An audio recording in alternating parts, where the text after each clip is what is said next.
लोगोफोर दान्दिसे नुजाफैलायबाय नोंथांमोना मोजांमोन गाज्रिमोन नङा होमब्ला माने फंनैसो खोथा सावरायनोसैलाय दिनैबो दा सिगां गोरबोनि अननाय खुलुमनाय सिबिनायखौ जासिबाय बरायबाय नोंथांमोनखौ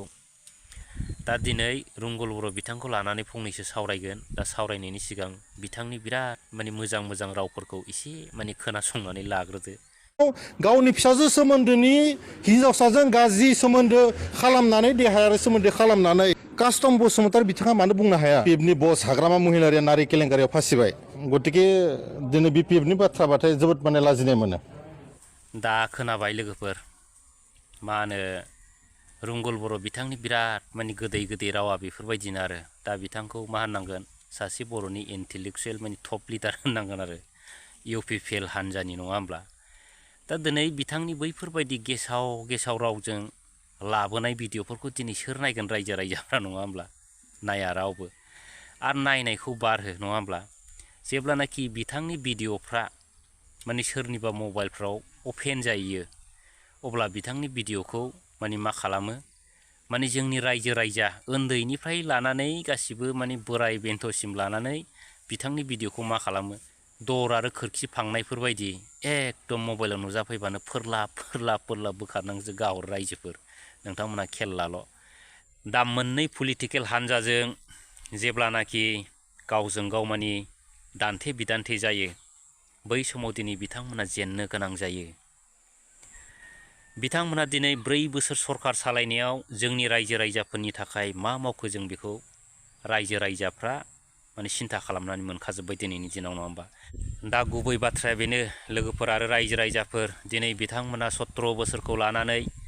रायजो राजाफोरजों राजनिति खालामबोबाय दा दिनै बेयावबो जेनबाय अरुनदय स्किमखौ लानानै गोबां राजनिति खालामबोबाय बेयावबो जेनबाय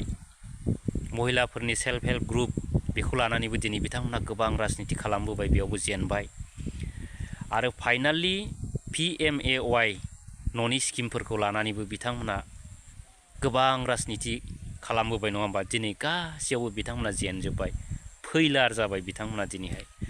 दा दिनै बिनिखायनो मा खालामो बिथांमोना सोरखौबा रायजो राजाफोरनो गाज्रि मोनहोनो थाखाय बिथांमोना माने बिराद मुगैथाव माने प्लान पलिसि खालामो आरो मा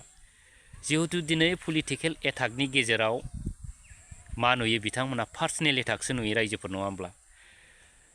दिनै पार्सनेल खोथाखौ लानानै बिथांमोना एटाक खालामो खिन्थु बैयाव जोङो मा खालामदोंमोन पलिटिकेलखौ लानानैसो गावजों गाव एटाक खालामलायदोंमोन नङा होमबा दिनै पलिटिकेल इस्युखौ लानानै पलिटिकेल एटाक जानांगौआ बिथांमोना मा खालामो पार्सनेल बेकग्राउन्डखौ लानानै बिथांमोना एटाक खालामो दा बैफोरबायदि लिडारखौ जों मा बुङो रायजो राजाफ्रा बुजिनानै नायदो दा बैफोर लिडारफ्रा जोंनि हारिनि थाखाय मोजां ना गाज्रि बेखौ नोजोर होबानो जाबाय आरो दा बिदिखौ दिनैनि दिनाव माने मा होनो बिराद माने गोग्गो इन्टेलेक्सुयेल लिडार होनगोन नामा लोगोफोर नोंथांमोननिब्ला कमेन्ट खालाम आरो जिखुनु जाया दा रायजोफोर नोंथांमोना मिथिगौ बिथांमोनाव बिराद माने एग्रे माने होंगो दोंगो आसनि दङ 100 बेसेबांबाथा आसनि दं आरो जोंनि रायजो राजाफोरखौ माने गोजौ लामाजों फोजौलांनो आरो लोगोफोर ओमफ्राय नोंथांमोना बै आसनिनि गेजेरजों सोरबा माबा मोनसे मोनदों दा डेभेलप जादों दा रायजो राजाया दा दिनै बेफोरखौ लानानै थगायनायावबो बिथांमोना फैमाल जाजोब्बाय आरो मा दा नंखायनो बिथांमोना दिनै सोरखौबा गाज्रि मोनहोनो थाखाय नारि केलेंकारिखौ लानानै दिनैहाय राजनिति खालामदों मुगैथाव राजनिति आरो बेफोरो दा बुंनो थाङोबा बिथांमोनखौ खर' गैयै होनजायो दिनै पार्सनेल बेकग्राउन्डआ सोरना गैया बयनावबो दं बिथांमोननि जेनाखि दोलो बिथांमोननि दोलोआवबो बेफोरबायदिया एग्रे होंगो दोंगो जेव सानथ्र'लायनो हायै दं आरो एबसुआनो जा इउपिपिएलआनो जा बेफोरबायदि माने नारि केलेंकारिया जेव मोनथिबाय नाथाय जोंना दिनैहाय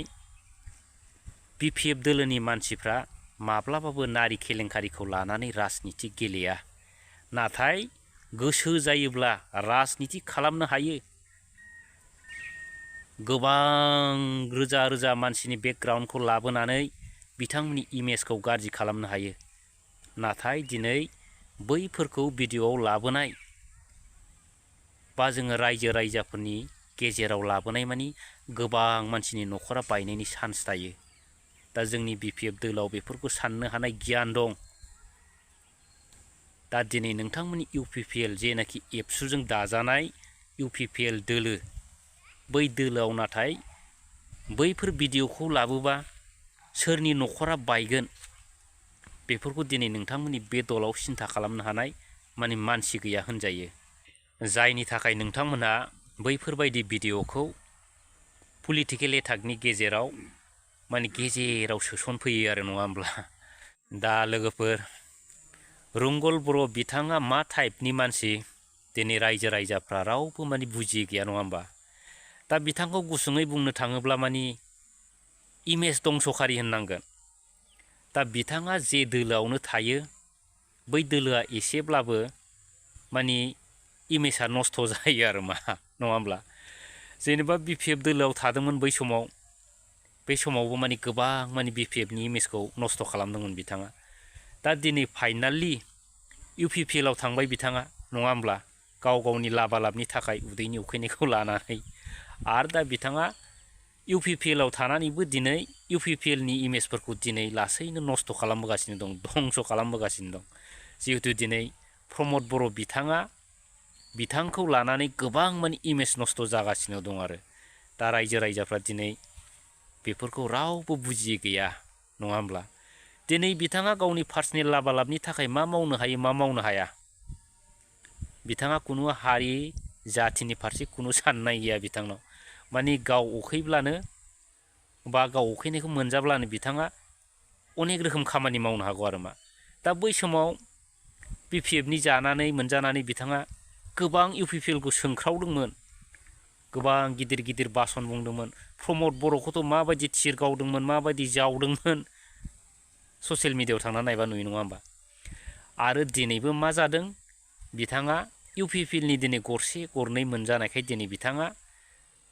माने बै सैमा बांग्राफोर सिखाव नुबा माने हराव मानसि थाबायलाबायनायखौ खोनायोब्ला सोंख्रावनाय बायदि दिनै एसे एनै मोनजाबानो बिथाङा दिनैहाय माने सोंनांगौ जाबाय आरो। दा दिनै जिहेतु BPFखौ बिथाङा ब्राव ब्राव सोंबाय आरो। नाथाय दिनै रायजो राजाफ्रा बुजिगौ सोर मोजां सोर गाज्रि, सोर डेभेलप मावगासिनो दं, सोर हारिखौ गाहायाव लांगासिनो दं, सोर हारिखौ फोजौआमोन दिनै बेफोरखौ बुजियो रावबो गैला। नंखायनो रुंगल बर' बिथाङा जेखि बुङा दिनैनि दिनाव रायजो राजाफोरनि थाखाय बा BPF दोलोनि थाखाय खुनु खहा जाया आरो इफेक्टबो जाया आरो लोगोफोर। दा गोबां आंनि फल'वार्स बिथांमोनहा बुङो रुंगल बर'नि भिडिअ'खौ माब्लाबाबो दालाबो, जों नायनो बायो बिथांनि डायलग बासनफोरखौ होननानै। अब्लाबो दिनै भिडिअ'खौ लाबोनाय जाबाय लोगोफोर। रायजो राजाफोर गाज्रि दामोन।